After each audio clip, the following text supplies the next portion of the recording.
Welcome to the Women Who Change the World podcast, the place where everyday women world changers share their stories to inspire, challenge, and equip you to change your world. Hey, everybody. Welcome back to another episode of Women Who Change the World. I am your host, Samantha Hatcher, and I am talking to my friend PJ.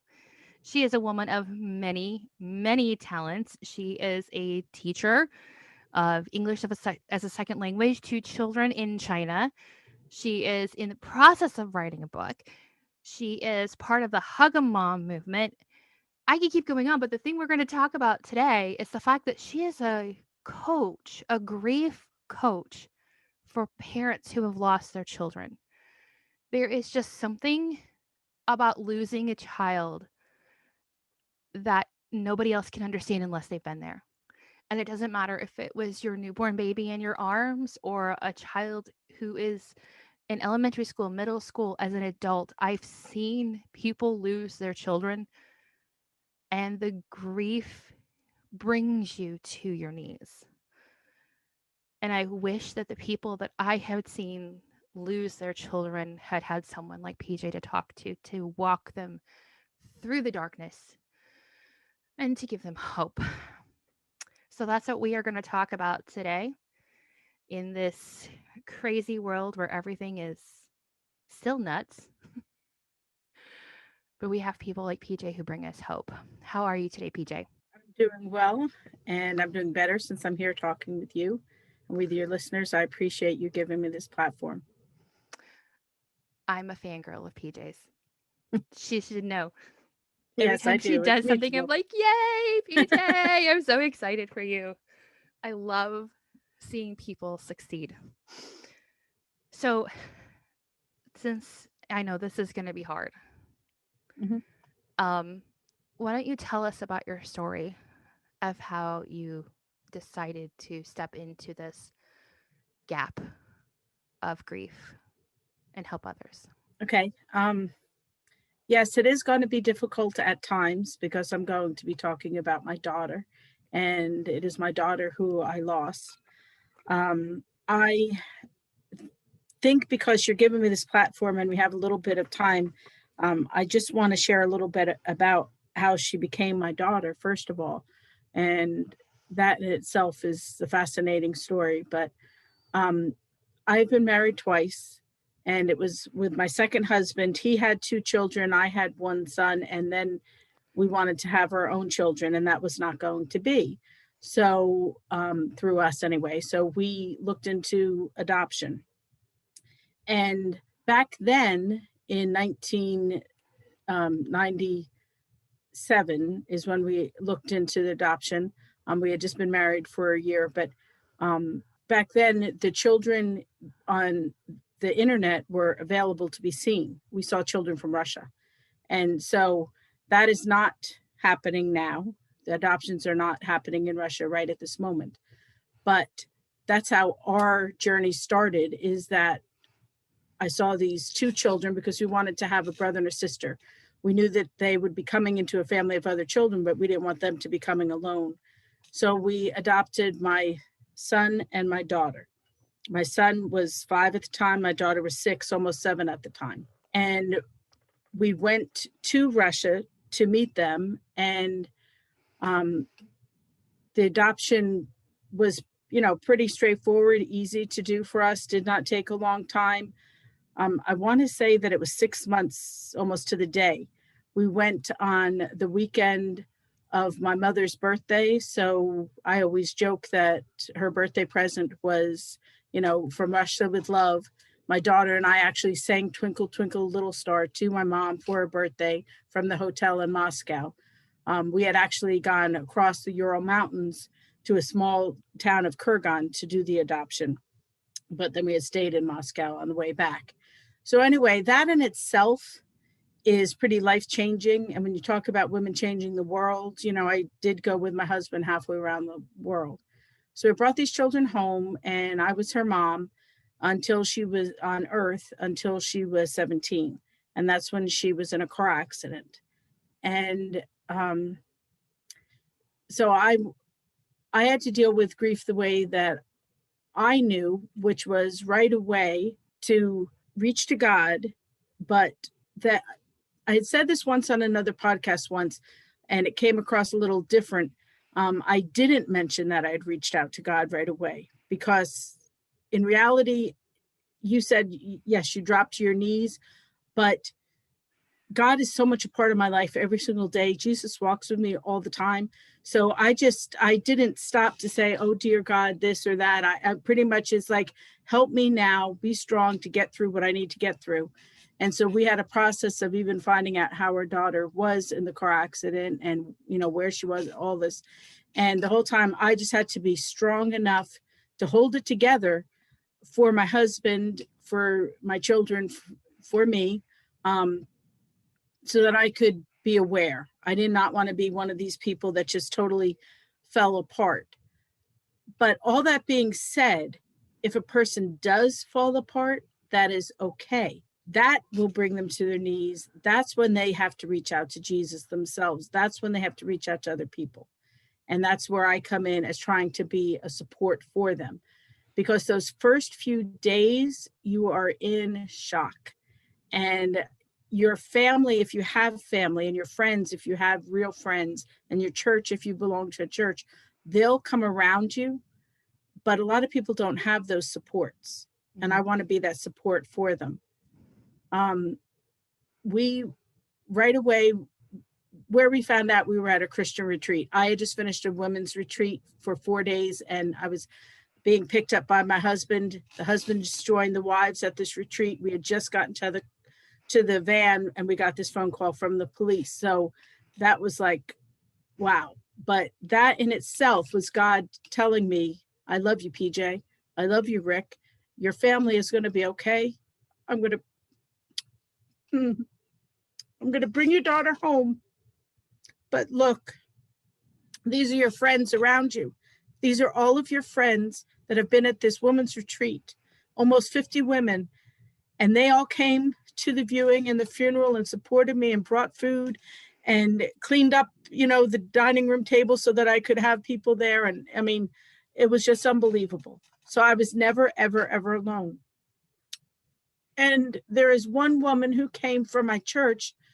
All she did was sit in the corner chair and pray to herself. She didn't even talk to me or anyone else. She was just there. And if somebody needs that, then I want to be there for them. And if I can't be there, I want you to hear this so that you can know, if this ever happens to you or anyone you know, reach out. So say, for example, Susie Q has a child that she loses. Let her know that she can tell her friends what they need to do to help her. They need to be there to pray. They need to bring her food. They need to bring the utensils for the food for all the people that are going to be stopping by, and the paper towels and the toilet paper. Those sound so strange, but my daughter's chorus teacher said, what do you need? And that's what we needed at the time. That's what she brought. There are other things like just answering the phone. A parent who just lost their child does not need to answer the phone by themselves if they have someone else that can pick up the phone and take down the messages, especially if there's something that is an accident and the media wants to be involved. You don't want to be talking to the media. So I will tell you, I was so blessed by God in so many ways that I had people from my school system who would answer the phone, tell people, when to call, when not to call, that kind of thing. Somebody told me too, when you're going through grief, you can let people into your home, and then you can tell them, I've had enough. You need to leave now. And you can say it politely, but you have to be aware of what you can do. Some people think that they have to entertain. You do not. Some people say you have to talk to other people. You don't. You only have to talk to the people that you feel that you can talk to. And lots of times those are the people who have been there, done that, gone through it, know how to help you the most. So right now, I mean, the way this is going with this podcast right now, it sounds like I'm giving a lot of, what to do in those first days. But that's what I think is so necessary, because people really just don't understand. They feel like they're alone, and they don't have to be alone. So you found out you lost your daughter at Mhm. the retreat. Kind of walk me through those days for you. Those that first week, because Okay. there's a lot that happens really fast. Yeah. And that's again, this is where this whole idea of doing podcasts for me is wherever God is leading the conversation, that's where it's going to go. This time it's going in this direction, which is, these are survival skills. So when it, if somebody says, oh, what do you do? You're a Christian woman. Is the first thing you do pray? Well, that just comes second nature to me. So I don't have to necessarily put my hands together and look up to heavens and pray. God is with me. I know I got it. And so I go on those instincts. But from there, it is that, I found out we were driving to where we were going to meet the police officers. I told my husband that we're not going to be listening to the radio. That's some way that a woman, if she has the strength like I did to be saying, nope, don't listen to the radio, just drive, get to where we were going. We had friends that went with us so that we were not alone. Yes, we were praying then in the car because we had about a good half hour, if not longer, to get to the police officers. Got there, and then it was talking to the children. This sounds awful, but the police officers had actually come to the house and told my son first. They were looking for us, and he was home alone. And then they used our phone to call us, but couldn't say that she was deceased at the time.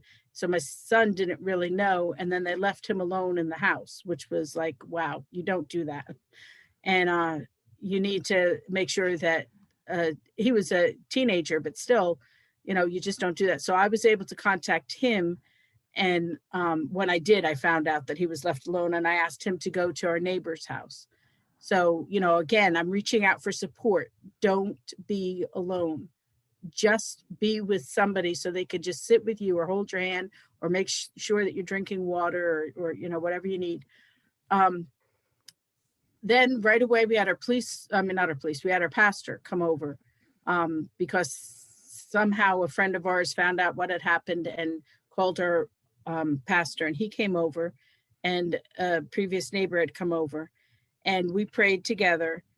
What my pastor had said is the one thing that I repeat the most, which sounds so crazy and like, what? That's the information you want to give me? But he told me to drink water. And I realized that is because you're going to be crying so much. You're going to not be eating enough. You're going to be dehydrated, and then you're going to get a headache, and you're not going to remember anything. You're not going to be able to think. You're not going to make the choices that you want to make. So I tell that to everyone I know, to just always have a water bottle with you, the whole week that you're, going through that first week, which is, the one that you're in physical shock without even knowing that you're in shock. And then I had a friend who came, and, the wife answered the phone. The husband drove us everywhere, so we didn't have to drive. He drove us to the funeral home, so we could make arrangements. My mom and dad came down. They passed last year, but they came down to our house from New Jersey. They had not been here all that often because my mother was disabled. She was in a wheelchair. Two other friends went and made, and again, I don't want to get teary-eyed to the point where I can't speak clearly, but two other friends made a ramp to get my mother's wheelchair into our house. These are the kinds of things that people need, but people don't think of, and you have to be able to ask for or provide. If you're somebody who knows of someone who's going through grief, whether it's a child or anyone, think about these kinds of things. Like, what do they need that no one else will think of or be able to provide? So we had all those kinds of needs taken care of. We, were able to stay together as a family to go and make the arrangements, which a lot of people stress about those arrangements. But my point of view is, all our lives, you kind of know, okay, we're going to all pass. What do you think is important or not important? And just make a choice, and then be done with your choices. Don't dwell on it, because that just adds extra stress. My daughter, being a teenager, had many teenage friends at our high school that wanted to offer different things for me, whether they are stories about my daughter or photographs of my daughter. And so there was a whole slideshow that they made. We made one ourselves, but there were pictures that my daughter's friends had that I had never seen before that were made into a slideshow for us. And then her chorus came and they sang at the funeral. And we had to have her service at the church. It was a very large, non-denominational church with a very large sanctuary. And so we met there instead of at the funeral home because we knew there'd be so many people. And I mean, there were people after people just walking in. And, you know, at one point it was like I was sitting and then I was standing, then I was walking down the road to shake the hands of people and give them hugs as they were coming to me. But it was almost like if we're both kind of meeting each other, we'll get through the people. There were just hundreds and hundreds of people that came for my daughter and for our families. And the chorus, as the funeral ended, the chorus was there singing. I can't even remember right the second what it was, but it was something that had like a rhythm or some notes, of course, whatever to it. They just kept singing. And I remember my brother noticed that because it took, you know, a good 20 minutes or more to get people out of the sanctuary. And they never stopped singing the whole time until the last person left. And these are things that people do because they love you. And yes, there are people that are alone. But usually a mom, you know, there's a mom, there's a dad, there's usually another family, there's an extended family, maybe they work, whatever. So most of your listeners are going to have people that would be able to support them, or their friends, if this ever happens to them, would have people that can support them. But what people do behind the scenes is amazing.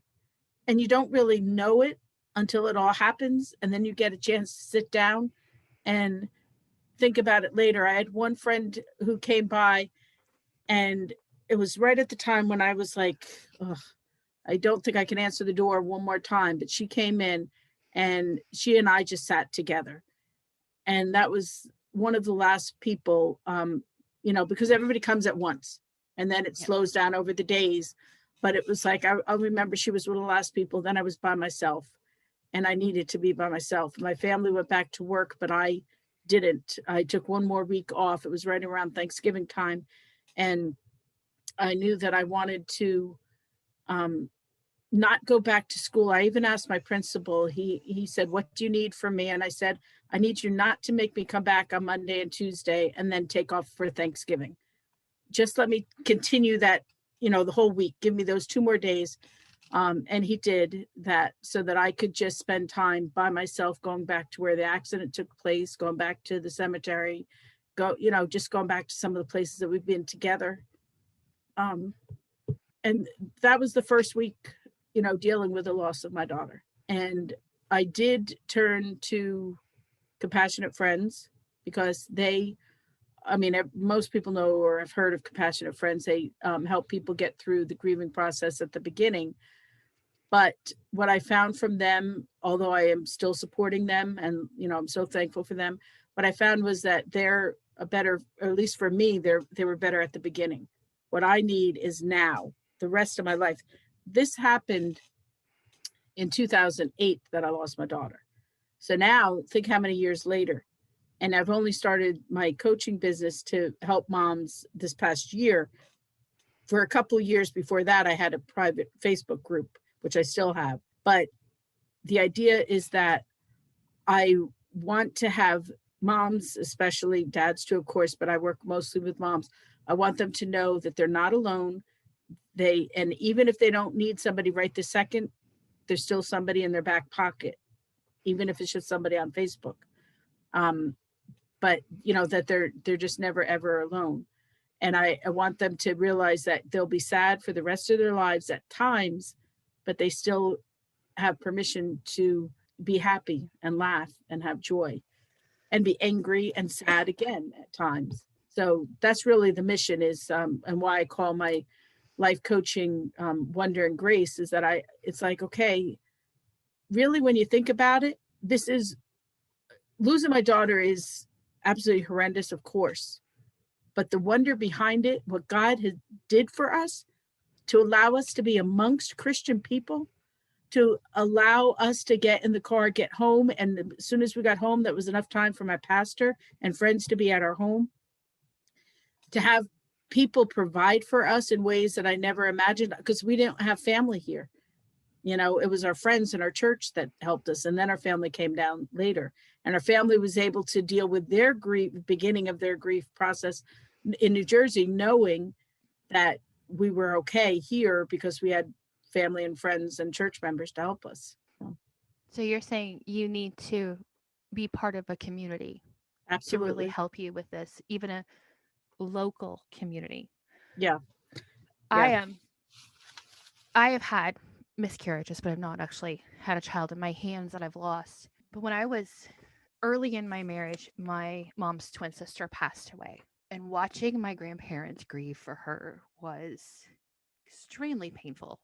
It was hard on me because while my mom worked, my aunt basically raised me. So I was very, very close to her. But then several years later, my cousin passed away. This is my grandparents' son's daughter. And seeing my grandpa and his son interact with each other, and he's like, I know how you feel.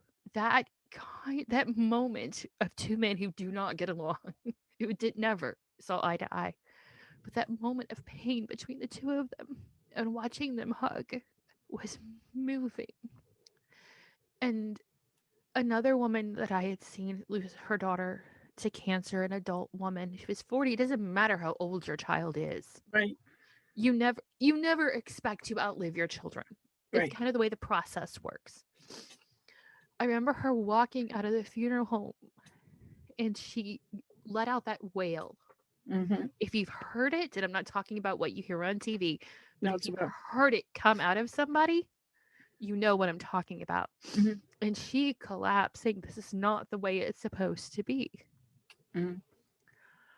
And it is a pain that when I found out about my mom called me about my cousin, she was only 29, leaving behind a 2 and a 4-year-old because of blood clots that they just didn't even know were happening. I heard her mother give that wail. And my mom's on the phone with me and she's like, what is that? I said, that is the wail of grief. My husband and I call it howling at the moon. And it is that you literally, I mean, people, when people are angry or stressed or have other emotions, like about other things, they're told, scream, hit a pillow, go in the shower and scream. It's different in the fact that we wanted to like howl at the moon like a primitive animal, whether it be a wolf or whatever. But the idea of just this, like you said, it's a deep. I mean, it's almost like when you say the word, if you've been a mom and you've lost a child and you have this in your gut, when you say it, you almost want to like bend over because it's so strong. And it's guttural, it's deep. And it's something that we allow ourselves to do and did allow ourselves to do for months and years later. And still some days I want to do it. And like you said, it is, my daughter was 17 years old. So I always say she was a child because she wasn't quite 18. So, that was another way that God, if he could provide anything for us, is, saying, okay, I'm going to have you be the one to talk to moms who have lost your children because you lost your child because she wasn't even 18. I mean, she could have been 18 and still been in high school, but she wasn't. She was 17, not an adult at 18. But you could have lost your child as a child in the womb, a miscarriage. You can lose your child at stillbirth. You can lose your child soon after. It can be an older child. Like you said, I remember my parents both passed last year, but I know my brother is not well. And we had talked to my brother, I don't want to betray his trust or anything like that. But we have talked to him, and I talked to my parents. My parents did not want to have stress put on my brother. My brother didn't want to have the stress put on my parents. And so it's this vicious cycle. But I was praying that my brother, because he had open heart surgery, that my parents did not have to lose their son. You know, even though he was an adult man, he's 3 years older than me. I didn't want them to have to go through what I went through. My aunt lost her daughter, who had also been an adopted daughter. She was adopted, I want to say 2 or 3 years old, but she was in her, I think, 22 when she was also in a car accident. She was not the driver. My daughter was. My other aunt lost her son in a skiing accident. He was a skiing instructor, and he had a lesson. So he was going down the slopes to get to a lesson and went to the side and suffocated in the snow. Now, he was in his 20s. So that's 3 in one family that I can name off the top of my head, 2 of them losing their daughters who had been adopted. You know, I mean, so that's a bond that I have in my family that I'm able to talk to my aunts about. And I feel that although they were older and went through this first, I also helped them because of the attitude of how I want to live my life through this. You never get over it. It is that to my dying day, you know, the first one that I'm going to cry out to see is my daughter. No matter how much I love other people, you know, in heaven, she's going to be the first one I'm going to see, I know. And somebody might be listening and somebody might say, but PJ, you adopted your daughter. It does not matter. She was my child. She was my child by choice. She was, you know, what I dreamed of all my life. So that's very hard.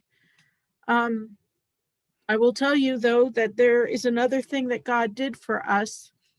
When you talk about changing the world, we are still changing it. And it is being changed for me in the fact that when we had gone to Russia to adopt, we found that the children that we adopted had an older brother and sister.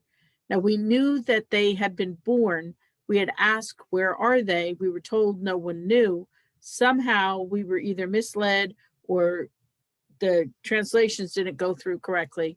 But when we got to the adoption home, the Detsky Dome, they call it, orphanage, we met our children first.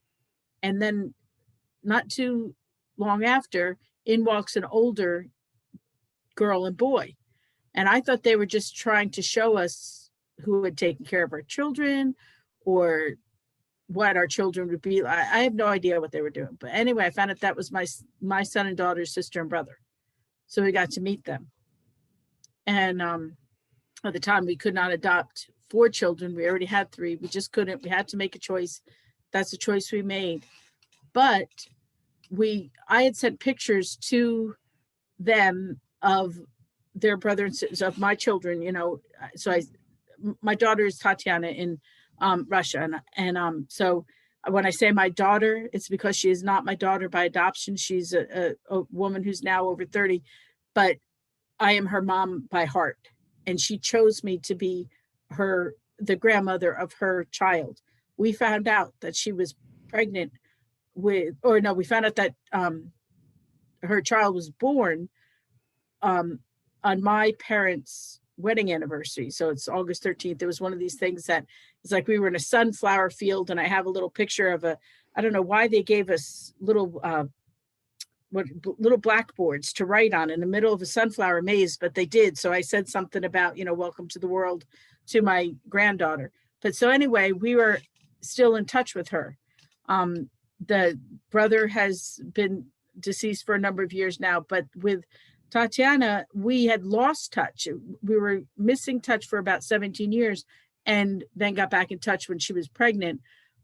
She's married and we have her wedding pictures and all that. But the way we knew for sure that it was her is that she held up the pictures that I had given that first year after we had adopted. So God is saying, you know what? I needed to take Nicole, who her Russian name was Yelena, but we gave her the American name Nicole. I needed to take Nicole, but you're going to also have another daughter, Tatiana, and you're going to have a granddaughter, Angelica. You're going to have a son-in-law, Vasily, in Russia. And I may never see them in person, but we talk to them on Facebook. Most of our conversations are, I love you, ha ha ha ha, yellow blue, which is I love you in Russian, ha ha ha. And then I don't know what else to say. I don't know any Russian, we don't know enough Russian. They don't know enough English. But we try to communicate the best that we can through pictures and gestures and the few words that we do know. And then we watch our granddaughter entertain us, whatever she's learning to do. But so God took away, but then he gave back too. It's like he never ceases to amaze me. He never leaves me, ever. Sounds like a Job story. Yeah. Yeah.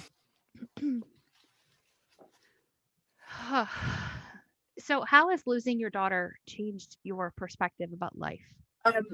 At first, the guilt was incredible, but I do have a wonderful counselor I've talked to for years for different reasons. And he helped me through that, knowing that I can turn my guilt over to Christ and he takes it. I mean, the guilt is because I chose my daughter. If I hadn't chosen her, would she have been here? Would she have been in the car? Would she have, had the accident? But you could only, would and should and could and all that so many times. We don't know God's plan. The guilt of being away that weekend, but I was preparing because it's an event that we do on a yearly basis. I wanted her to be able to go with me when she was an adult. So, I wasn't at the wrong place at that time. The guilt of, not teaching her how to drive enough because we would combat each other a little bit while, a teenage girl trying to teach her to drive and me, oh, don't do that. It just was not good. My son just, when I put him in the car to teach him to drive a little bit, it was that there were mailboxes. So I was always like ducking them every time the mailbox would go by. He was nowhere near it, but I saw it. There's a mailbox. So I was not the one who taught the children how to drive. I'm not saying I was never in the car with them, but I wasn't. And, she had driving lessons. And so it's nobody's fault. But you have to go through all of those, thoughts and give them to God. And then it was like, why? Because there's definitely a stage of the grief process, but then you have the guilt process and the questioning of, why would you allow me to take a child into my home that you were going to rip from my arms? What did I ever do that would cause this? And so you go through everything that you've ever done in your life that was bad. And you realize you're not being punished, because if I was being punished, then why would God have provided me with all of these wonderful people around me at that time? And like I said, I could just connect the dots of everything that he did for us. It was just phenomenal. And so it took me a while to get over that guilt and the anger and the, why me, and knowing that I could not protect my daughter, because that's, what a mom is supposed to do. But I turned all of that over to God. And then I said, you know what? There's still a family that I have here. I have other children that I need to be here for. I have a job where I do teach children that I, need to be there for them. I was in a public school system at the time, but I have to pull up, the britches and continue on with life. And then it was when I started to see, and I have to think real hard because I don't know exactly when it happened, possibly after I retired from the public school system, that I had more time to just be outside in nature. And so if I go for a walk, I cannot go for a fast walk because I have my cell phone with me and I have to stop and take pictures of every flower and, butterfly and tree and leaf and bark. And so I'm like, this is just a wonderful world. And it sounds like the song, but that's when it came to me about wonder and grace. the grace God gave me, the grace God gave my daughter, the grace I gave her, because what the heck was she doing driving to have an accident? Um, so literally the phrase wonder and grace came to me. And that's what I want to teach other parents to say, okay, so I lost a child, but there's still wonder in this world. I'm still here. What am I supposed to be doing? And what is my purpose? What is my message? How can I help other moms? That's what I want to do. Um, and I know that is one of my purposes, is to be there for them. So I had started the Facebook group, which was just with a couple of local moms, or many from the church that I go to and from the community. And it was just a way to say, hey, I need you. I think you might need me. And so I just opened a small group, and it is not something that gets a lot of posts at all. It's just a group that we know that we're not alone. We're there. And I know that it's helped those women. They've told me that it has, and they've helped me to know that I wasn't alone. You mentioned that you adopted her and her brother. How did you help him deal with this? Because this is his natural birth sister. Yeah. Now you're going to get me to cry. His name is Dima. It's short for Dimitri. He has an American name, Tim, but he goes by Dima. When we had adopted him, he was the one that we called the button pusher, because he had not seen all the light switches and televisions, and he had no control over these things. So he wanted to turn everything on and off and loud in Russian. It was like, oh my gosh. And he was an ornery little kid, and he was not easy at all to handle. That they didn't speak English, and he got very angry. But we became very close because I had learned something called holding time. It's a wonderful book. I don't remember the author. I only read the first chapter, but I know that when you have a child who is just so angry and frustrated at the time, that you can put your arms around them. You sit on the floor, you put your arms around them, you can put your leg over their leg, and you turn your head away so they don't headbutt you, and you hold them, and you tell them that you love them, and that it's okay. And after a while, they calm down, and they they'll say that they love you back. They'll be fine, and it's a process. And I tell you this because that's the bond that he and I had. I was the one who did the holding time with him, and he remembers it. And it was comforting to him at times. So he was a child when we were going through that. He was a teenager when he lost his sister. And he knew that I was the one that, he could talk to or be most honest with. He goes to my husband for some things. He goes to his older brother for some things, which is my husband's son, my stepson. And then he goes for me for some things. But I remember talking to him, and I told him that, there are people who are strong and there are people that aren't. And you have a choice to make. You can let this destroy you, and you can turn to very bad decisions, or you can let it strengthen you. And I gave him some examples of different athletes and things that, people that have gone through very tough times. And I think that maybe that stuck with him. I mean, you'd really have to ask him, but I think that he realized that he did have a choice, and also that he was not alone, that he would have his mom and his family. But, we, like I said, we do have a close bond. And so I was there for him. He knew it. He was very private and did not want to do as much talking as maybe I wanted at the time. But a couple years later, he did. And it took him years for him to really talk. And he had looked in our closet and found some papers about the adoption and everything, which nothing was a secret to him at all. But, he had questions. He knew that I had some things in the closet that were from the accident. And, he confessed that he had gone in our closet to find them. And again, none of these are secrets. I don't want to embarrass anyone or anything like that. I don't know if he'll ever hear this, maybe.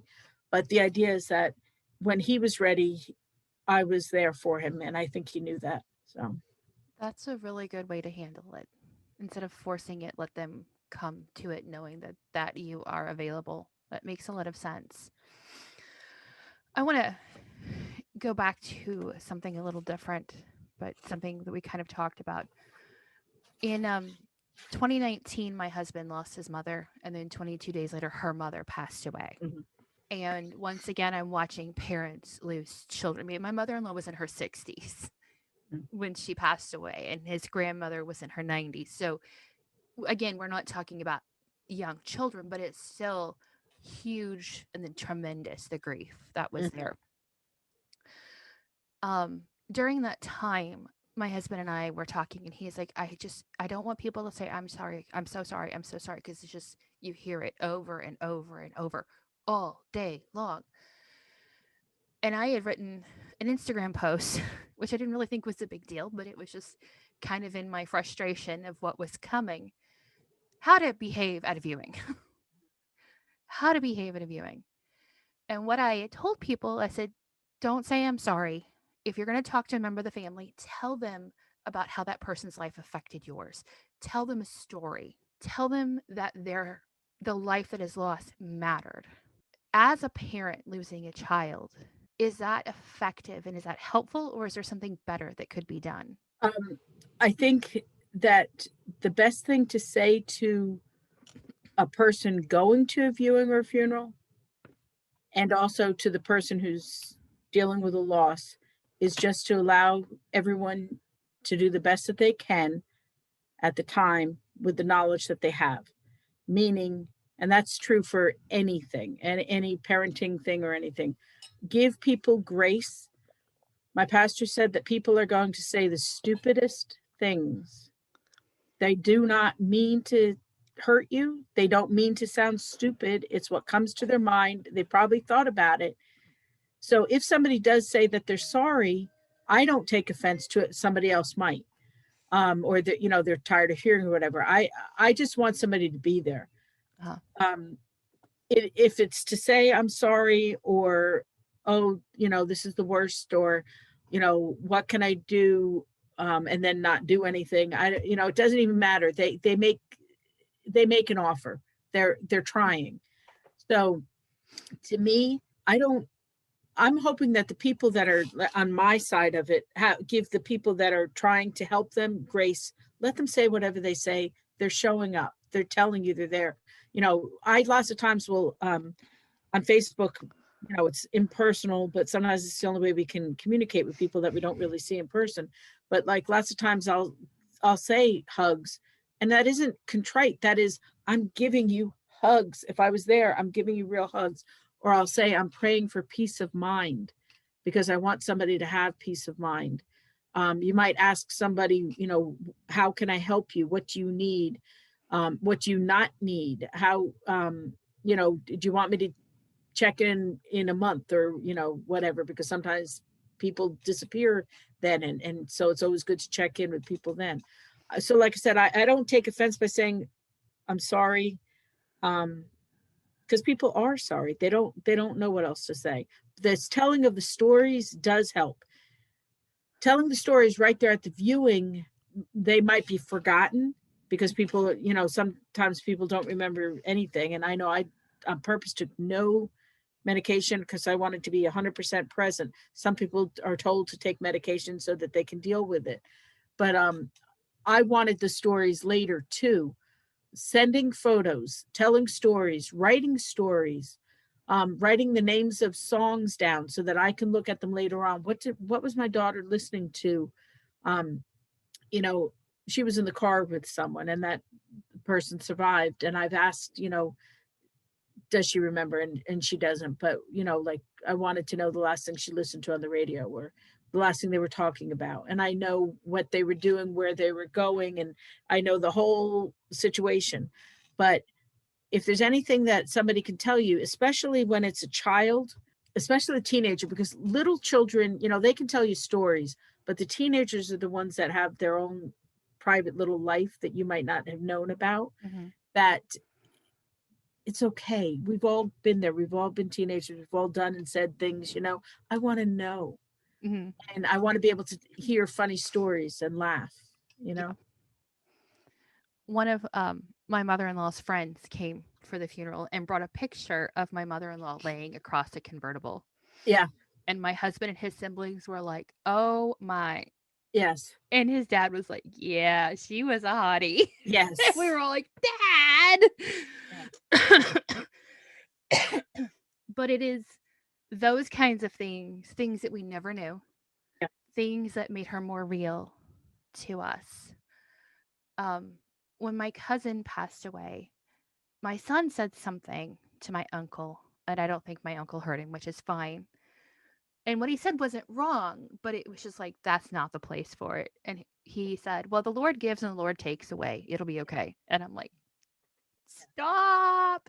Yeah. Because in my head, I'm like, that is not that is not helpful. But I mean, he was right. It is what it is, but it's still, you need to be careful and think about what would you want to hear. Right. When my best friend lost her mother, I went through the line and I stopped and I gave her a hug. And one of the things that I did is I didn't let go until she did. Yeah. Good. And all I did was tell her that I love her. And she said a lot of different things that she was trying to tell me at the time, but the fact that I was there, Yeah. I didn't do anything else. I was just there. And I think in those Job moments, and that's what they are, they're just Job moments, sometimes just being there. When I lost my grandma, my best friend showed up and I was taking care of my mom and I was doing all these other things. And she would come and bring me water and she would bring my mom water. And then when her dad passed away, um, right before everything locked down in 2020, I'm sitting down with her and she's like, I want you to do this and then do this and do this. And then you're going to do this and then you're going to do this and then you're going to do this. It wasn't, she didn't ask me. She just told me what I Right. was going to do. And I asked her about it later. And she's like, because I knew I could trust you to take care of it. Yeah. And so being present for her and her mother and her siblings, I think that's just a universal thing of just being present. And I like how you mentioned a month later when people aren't showing up anymore, just sending a card, making a call, showing up with coffee. Showing up saying, hey, let's go out for coffee. You probably haven't left your house in a month. I don't want to make sure you shower before you come. But that was the kind of thing that I really I see that you as a coach would do. When I had my miscarriage before I had number 5, I was talking to my dad's mom about it and she talked to me about her miscarriage. And she said, Sammy, whatever you do, change your underwear every day. Mm. And I'm like, what are you talking about? She said, I want a picture of the new underwear you're putting on every day. And I had to send it to her. And I'm like, why am I changing my underwear every day? She's because you do one small thing. And the fact that I had to be accountable to her for that one, to a person who's not grieving, is not, you don't think about it. You just change your underwear every day, like you brush your teeth every day. But when you're in that place and you have that person that says, did you change your underwear? When's the last time you showered? How much water have you had today? That is the kind of thing that people need. That's the kind of thing that mothers need, because you think, I failed somewhere. I did something wrong. And you blame yourself. And you think, if I did it once, am I going to be hurting my other children too? And you go through this vicious cycle of fear and anger and resentment.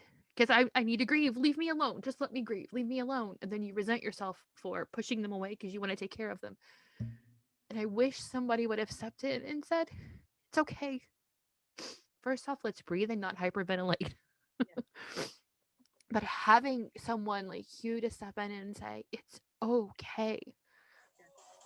Especially when you have other children that you are afraid that they're going to also have an accident. I have a son who is not a great driver, and it's terrifying until well, it's always going to be terrifying for me, but I have tried my hardest to give it to God, because there are times when I don't want to answer the door. We live in an area where the houses are spread out, and if somebody's at our door, they're selling roofing, or it's like, who are you? Really, I don't know. So I don't like to hear the door being, the door knock, because I'm afraid of what that is going to tell me. But you have to give it to God. You have to be able to move on and not feel that grief. But you were saying too about telling stories. And the other thing that which helped me a lot is that I established a a scholarship for my daughter, and that was like right away that I did that, because the timing had to be where I got the invitation to children to apply to the scholarship. It was going to the program was going to be printed up. So because I was in the school system, I knew the right people to call to get that started. It's the easiest thing in the world to go through the school systems that have scholarships set up for them. You don't have to worry about the banking or anything like that, banking, taxes, or anything. And so I was able to give a scholarship for that very school year that we lost my daughter. And then we continued for a total of 10 years. And that helps a lot, because I know that my daughter was a beautiful singer. And so we made the scholarship go to people that were into singing or playing music, instrumental music. And so I know that in this world, there's music that is being spread partly because of my daughter's scholarship. One person that I know we gave the scholarship to has lived in Europe. Another one plays a cello and played with Yo-Yo Ma for his wife's birthday. I mean, it's a big, he's the one that I'm like, oh my gosh, we chose right, and I have another one that went into another area, but he just got his master's, I guess it is, in he's in law. Another one is teaching music. So I mean, there's a lot to be said for doing something like that. So telling stories, sharing their legacy, because they can't do it themselves anymore. So as long as I'm on this planet, I'm going to talk about my daughter. And, that's the other reason to have a connection to other moms who have lost their children, is that it's nice to be able to sometimes say, hey, you know what? I just want to tell the story for the 100th time. Nobody else wants to hear it, but you guys understand, So. Yes. Yes. So I'm going to ask a really difficult and controversial question here. Mm-hmm. How long is too long to grieve? And I'm not talking about, every once in a while it gets you. I'm talking about deep, staying in grief, not moving on with life. Everybody is different. And as I said, you never get over your loss. And, when I say through, it's through because I'm still going through for the rest of my life. It is different for people. I know that the first year people will grieve. And the first year has the hardest, Thanksgiving and Christmas and birthdays and stuff like that, Mother's Day, Father's Day. But then the second year is equally hard, because nobody really thinks about that you're missing Mother's Day still without your child, or that you have an empty chair at Thanksgiving again, or that kind of thing. If somebody is not doing what they were doing before, like going to work, meeting with friends, and getting out after that first year, definitely they need to be talking to somebody. But even before that now, and that's, you're saying it's controversial. I've never been asked this question, and this is just what I'm thinking. The first year for me it's all about me and my grief, right, going through the stages and trying to survive. But I did go back to work. Like there are people who do not go back to work at all. I think that's a problem, because they need the income, but they're not getting out to meet people and have a routine. Yeah, having a routine is a problem. So I know I had a counselor right away. I was different in that I reached out to people and I told them, I need something, I need help, and I want to help you. So it was mutual. But that doesn't mean that everything is easy. I know people who have not washed their children's laundry that was in the laundry basket for months later, if ever. I kind of put a lot of things in my daughter's room, so nobody can go in my daughter's room because there's so much stuff that I want to have in there that's all like scrapbooking kind of stuff. That's not a good thing for me to be doing. That's something I need to work out. And again, remember this happened in 2008, so that's a problem. I had put stuff on the chair where she sat in my car in the van. She would always sit in the front seat, and I made sure that there was always something on her seat so nobody else could sit there. I remember when we had to trade in that van, it was a very traumatic experience for me. I did it by myself, but I made it almost ceremonial. These are the things that I did. We traded in that van probably a good 3 years after she died. So, I mean, Yeah. I don't think that anybody's ever going to be done having their own little, either Moments. their ceremonies or their pity parties or their, I'm sick, I don't want to see anybody in the world or whatever. But if it gets on to beyond the year, I would definitely seek help. There was grandma's chair at her table. Yes. Yeah. There was a grandpa's chair and there was grandma's chair. And I remember as a little kid sitting in grandma's chair, and grandpa got mad and he smacked me. Yeah. So after she passed away, I would not sit in her chair. Everybody else would, but I would not sit in her chair. And so my parents, they moved the table. They turned the table 45 degrees, and I'm like, what are you doing? Well, we like it this way. Now I don't know where grandma's chair is, and I can't sit in it. And I found myself sitting in her chair, thinking about her, missing her, and being okay.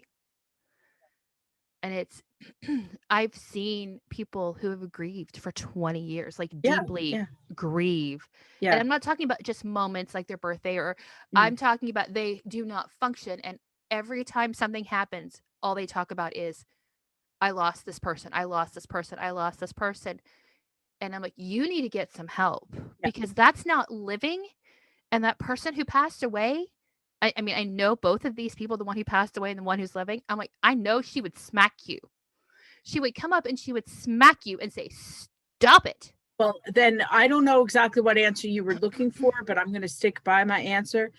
The person who is grieving has every right to be the center of attention. And if that's the phrase you want to use, or whatever, or to be the one who gets to make all the calls about what they're doing, when they're doing it, how they're doing it, whatever, for that first year. But like I said, if you don't have some clarity to be able to get up and go back to church, or go to be with a friend, or go to walk to the mailbox, or go to work, or whatever, you're not healing. And there was a man who since then has died, but I saw him on the way to my daughter's spot at the cemetery. He would sit in his car, and he would sit, this is for years, he would sit in his car, the hottest day, the coldest day, didn't matter.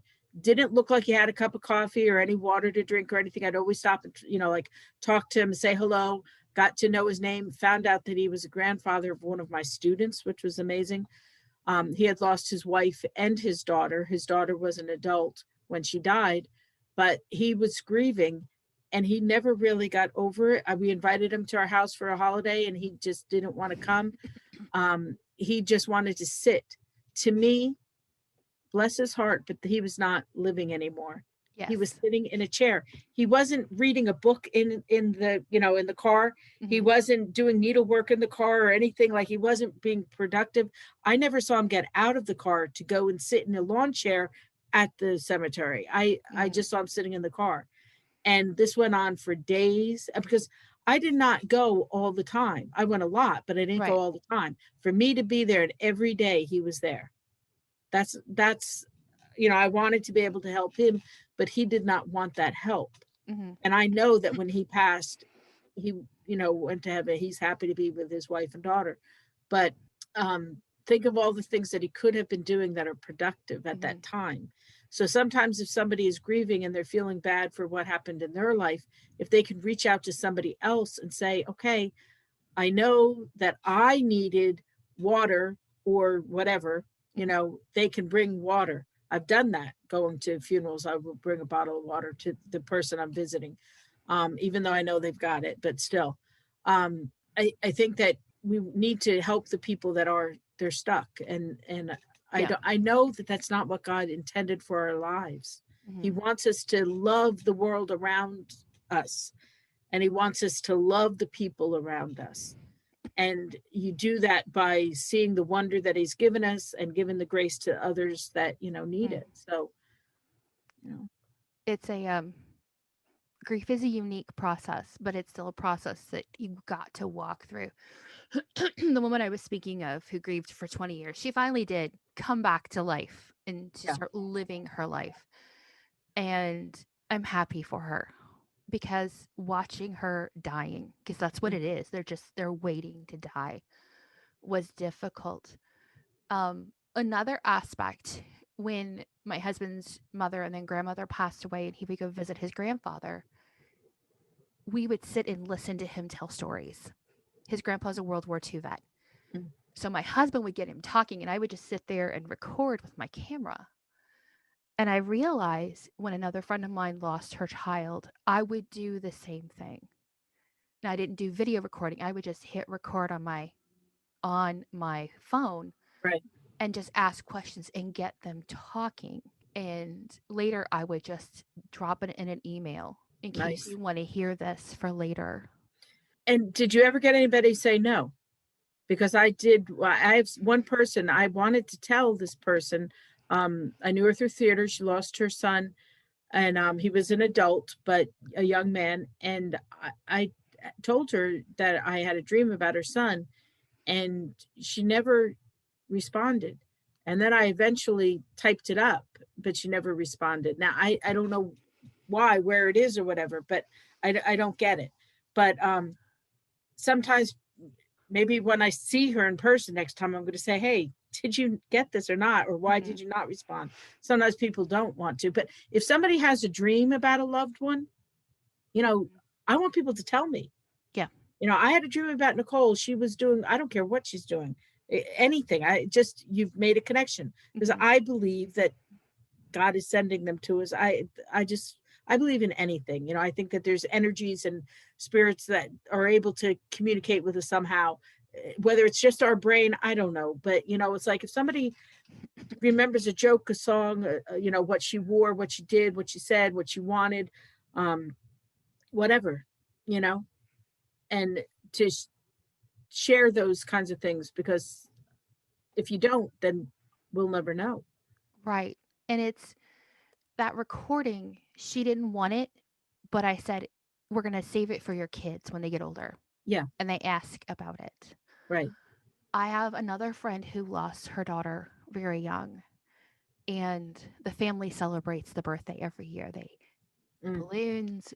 This past year, they planted a tree. Mm-hmm. So, as somebody on the outside, and as you're my friend, her birthday rolls around.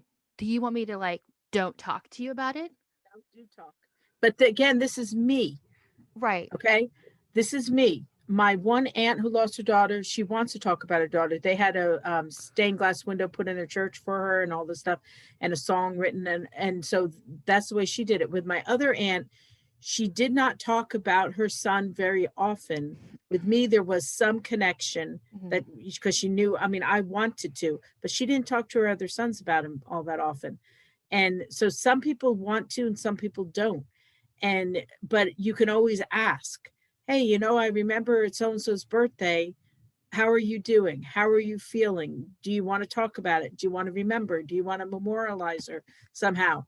You mentioned that somebody, would always be talking about the loss. Talking about the loss isn't maybe not healthy. Talking about the person is. They were alive. And I know that there is someone, she did not mean harm.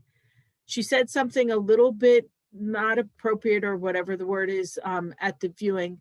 But then later I heard her, years later saying something when we were talking about someone and I just mentioned my daughter. And it was like, I heard her say to someone else something to the effect of, oh, she can't even, enjoy this without thinking of her daughter. Now, there's a couple ways to think about that. Maybe she was saying it's a shame that you can't enjoy this as much as we want her to enjoy it, because she's still hurting over her daughter. But I took it to mean like, oh, she's talking about her daughter again when she should be enjoying this event. I was at the event. I was enjoying the event, but it doesn't mean I wasn't thinking about what my daughter would be doing at that event too. Mm-hmm. You know, it's like if there's a soccer game, well, yeah, my daughter played soccer. I want to tell you about when my daughter played soccer. You know, it's like, what's Yeah. wrong with that? Some people just don't want to continue talking. Some people do. Everybody's different. I'm not, the one who gets to make the rules. I know what helped me and I know what has helped others. So anybody who needs that kind of help, I'm, here for them for that. I had a friend who had eclampsia and lost her baby. Mm. And every year in Facebook, it shows up, prayer for my friend. She's in the hospital. She has eclampsia. And so I Yeah. know that day, I know exactly what happened. I know she lost her son. And so Right. that day, I just send her a message thinking about you today. That's all I say. Don't say Yep. anything else, or and I praying for you and thinking of you today. In this year, she said, you were the only person who remembers my little boy. Yep. And I'm not pushing anything. If she doesn't want to talk about it, she doesn't have to. But it's not about her son who passed away. It's about her who still has to live with that. Right. And stepping in. So people who are listening, you're thinking, okay, I can't be a coach. I can't do what she does. Maybe you're not through the grief process enough to be able to do something like that. But it doesn't have to be big. Mm-hmm. What PJ is doing is big. This is huge. This is life altering for people.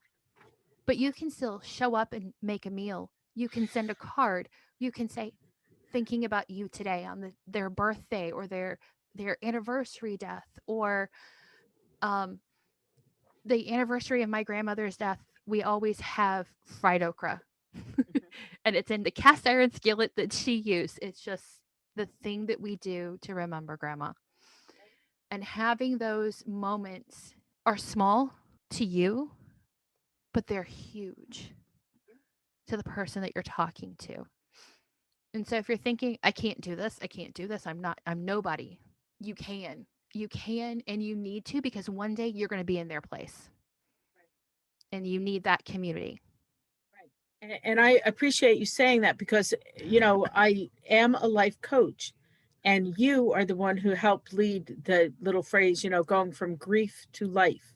So it's my business is Wonder and Grace Life Coaching. It's a .com. So, that's how you would get there. Now I would go to Facebook page where you'd get a little bit of information, some contacts. And the best way is like to really reach out to me, and then I can talk to you, as a person, whether you lost a child or whether you know somebody who has, and you want to know, hey, what do you suggest I do here? Or, or how do I handle this? But so in reality, I'm kind of coaching like right now, Mm-hmm. but then as I have a master's in counseling, so that when a family loses a child, there's other people involved. Like, I deal mostly with moms, but sometimes moms are having trouble with their husbands over the loss of the child. So I would be able to offer some coaching in terms of, marriage coaching or counseling. I've just celebrated my 25th wedding anniversary. So we made it through some of the worst times of our lives. And so I do have something to offer. But so the people that are listening to this now, maybe they have lost a child and they need to talk to somebody. Maybe they want to just tell a story about their child to somebody who's never heard it before. I'd love to hear it. I'd love to see pictures. You can tell me again and again. Maybe it's somebody who's dealing with, the stresses and not knowing how to go back to work or how to get past that first year, or how to set up a scholarship, or how to do something special. There's all kinds of things that I can help with. And I'm just wanting to be helpful to people, in whichever way they need. PJ is one of those people. We've known each other for about a year now, and Yeah. all lives matter to her. She's one of those people, Yeah. either everybody's life matters or nobody's life matters. That's just the way it's got to be. And you see that in all the things that she does. One of the things you're not seeing that I'm seeing is behind her. You can tell she's a teacher because of all the little things that are up on her wall behind her. She retired and is now teaching English. to these adorable Chinese children.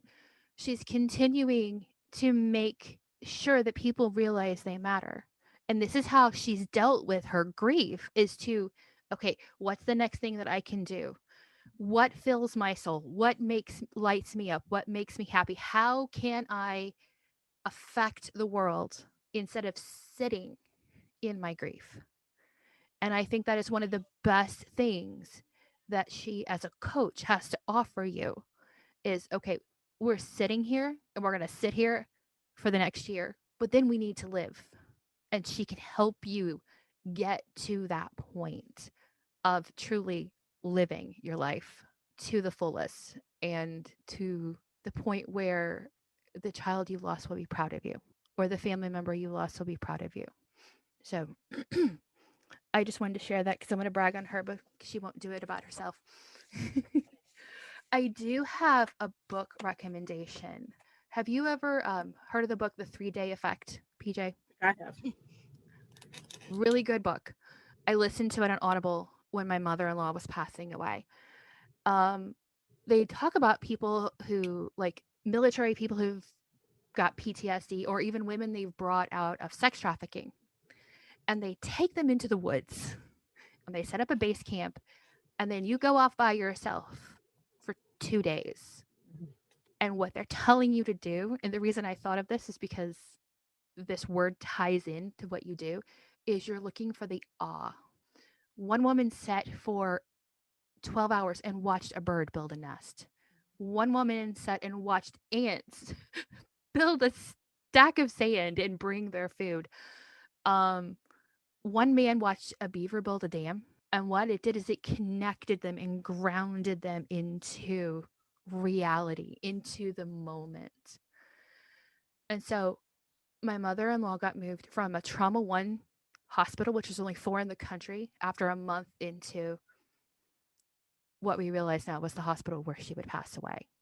And outside of it was this kind of walled garden. So he's sitting in the garden and he's talking to me. And he says, "What are they looking for?" I said, "They're told to go look for awe." Like you said, you take your camera and you take a slow walk. And then my phone bleeps at me. And he said, "I just sent you a picture." And underneath the bush, there was a rock that had the word awe on it. That was so much a God thing. But having those moments of awe, being present. You don't have little kids anymore at home that you have to stay on top of, but you find your moments of awe and you teach people to be present. And one of the things that I love and respect from you is that when I talk to you about what's going on with me, you ground me. It's like, okay, what is right now? What can we deal with right now? Here's some things you missed. Here's some things you need to work on, but right now. And I appreciate that in you so much. And I wanted to blast it here in my podcast. Well, everyone, that is all that I have for you guys today. There will be links in the description of how you can get a hold of PJ if you have lost a child, or you know someone who has lost a child. And it doesn't have to be within the first weeks or even the first year. If they are struggling, and if you've lost a child, you will be struggling. That's just all there is to it. It doesn't matter how old your child is. Because we talked about nobody expects to lose a child before they pass away. If you are needing help, do not face this alone.